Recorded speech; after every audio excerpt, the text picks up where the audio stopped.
He literally grabbed the mic from somebody and was like, Angela, you're sitting here like a regular attendee, but you've done things that 99% of people in this room have not done. And I sat there for a second and I realized he was right.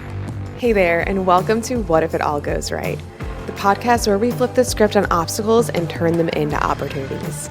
I'm Angela Gargano, 6-time American Ninja Warrior, Miss Fitness America, keynote speaker, and someone who knows firsthand what it's like to face setbacks and wonder, is this for me? I've torn my ACL on national television, worked the 12-hour overnight shifts as a biochemist, and battled my own doubts about how to chase my goals while juggling life's chaos.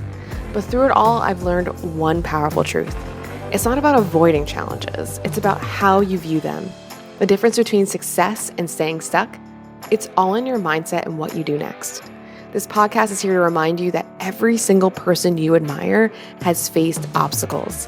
The real magic happens when you decide to see those hardships as stepping stones to something greater. Each week, we'll dive into powerful stories and practical tools and mindset shifts to help you take control of your life and ask the big question, what if it all goes right? You'll leave each episode empowered, inspired, and equipped with the actionable steps to create the life you've been dreaming of.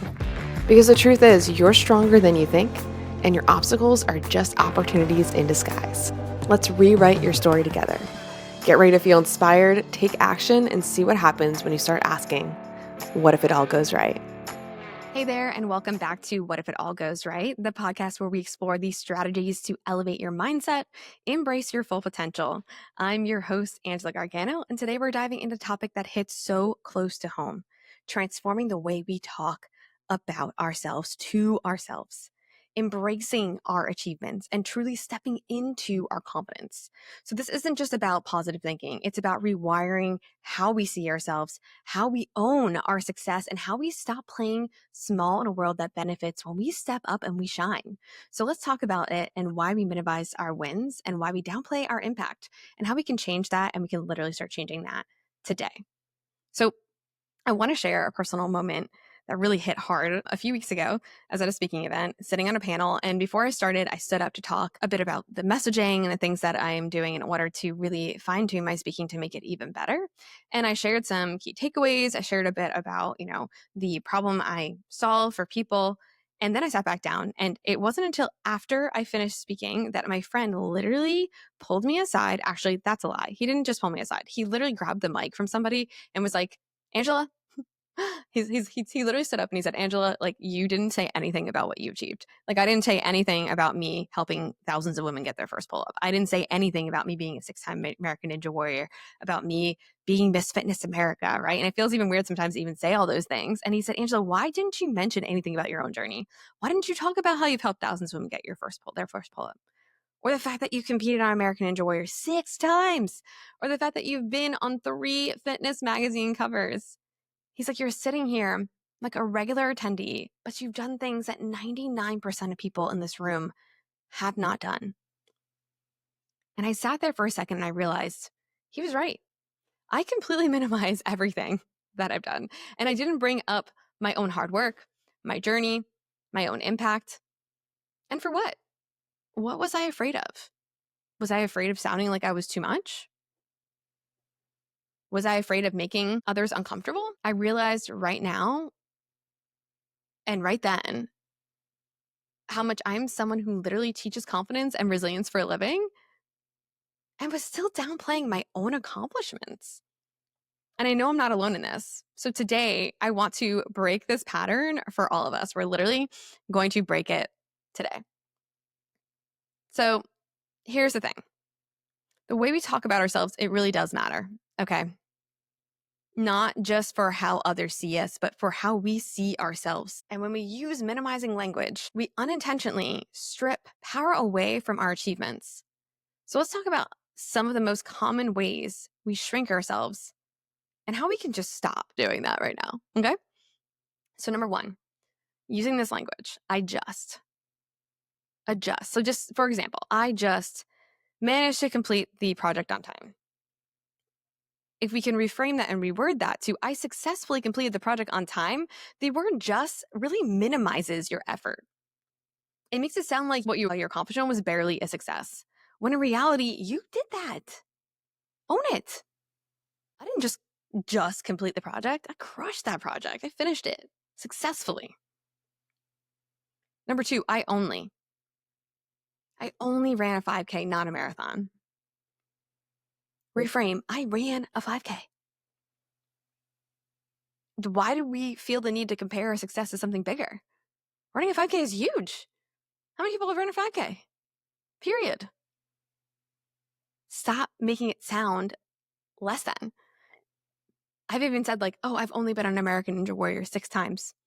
Only 6 times? That's a long time. I think, or I guess. Example, I think I can handle this task. I want you to reframe that to, I can handle this tasks. I can. And I want you to phrase like, I think, or I guess. It introduces doubt in your own capabilities. And you know you can do something and you need to say it like you mean it. Let's not minimizing it. Maybe I'm not sure. Example, I'm not sure, but I think we met our targets. Let's get rid of the I'm not sure part. We've met our targets. When you start stating the fact, saying it confidently, owning the outcome, this might be a silly idea is another great one. Example, this might be a silly idea, but what if we tried a new marketing strategy? Reframe, I have a new marketing strategy and we should try it. So stop apologizing for your ideas before you even share them. Be present with them. Present them with confidence. Okay? Let's stop downplaying how awesome we are and what we can do. I think where I started some of that was because I wanted to feel more humble. I was surrounded by some great athletes and they were very humble. And I like the idea of being humble, right? But it doesn't mean you need to downplay what you've done. It doesn't mean you need to not talk about what you've done, right? Because what you've done is absolutely incredible.